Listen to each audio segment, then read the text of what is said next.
السلام عليكم ورحمة الله وبركاته. ازيكم يا كل حبايبي؟ عاملين ايه؟ يا رب تكونوا بخير. وحشني كتير كتير من الفيديو اللي فات لفيديو النهارده بقى عملنا بقى رز بسمتي وبالفراخ كله مع بعضه كده بشوربة واحدة برز واحد. يلا نشوف عملنا ايه الاكل ده ازاي. جميل وتحفة، ومش قادرة اقول لكم كله شارب شوربة، مش يعني تحفة تحفة جميل. يلا خشوا عندي على القناة ويلا شوفوا احنا عملناه ازاي. يلا بينا. قبل اي حاجة كده يا حبايبي، قبل ما نشتغل، قبل ما نعمل اي حاجه، هنسمي الله كده ونصلي على النبي عليه افضل الصلاه والسلام. حطيت معلقه سمنه ومعلقه زيت، وحطيت بصلايه بس. اللي انا بقلبه ده بصلايه. هحط بقى مع البصلايه دلوقتي ورق لوري وحبهان وليمون مجفف. ماشي كده، انت عرفت انا هعمل ايه. هعمل رز بسمتي. اه يا حبايبي، البصلايه اهي تحمر. هحط عليها اهو ليمون مجفف، ورق لوري وحبهان و... وبتاع ده كركم وكاري. معلقه كركم ومعلقه كاري اهو يا حبايبي. اقلبهم. انا كده ما لقيتش عندي قرفه خشب، فانا هحط قرفه ناعمه عادي مفيش مشكله.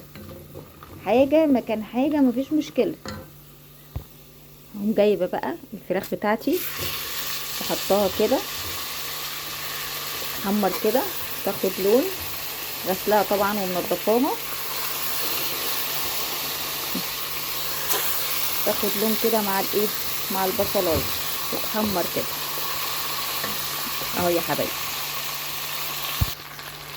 اهو يا حبايبي، بسم الله ما شاء الله اللهم صل على اهو. بعد ما حمرت الفراخ كده خدت تحميره فيها اهي،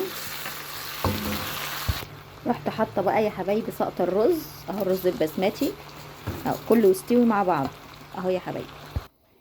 اهو يا حبايبي سقطت بقى الميه بتاعته هين. الميه يعني انا حطيت مثلا، انا حطيت دلوقتي كيلو رز بسمتي، هتحط عليه كيلو ونص ميه، يعني رتل ونص ميه. ولو احتاج تاني حطي، بس انا حطيت دلوقتي رتل ونص ميه. هحط الملح بتاعه بقى واشوف حدقه واقفل عليه واسيبه يستوي اهو يا حبايبي.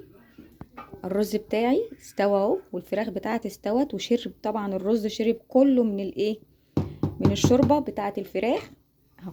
هنروح نغرفه بقى مع بعض. تنسيش بقى لو عجبك الفيديو بتاعي اشتركي معايا في القناه ودعميني واكتبي لي كومنت حلو كده من القلب. باي باي.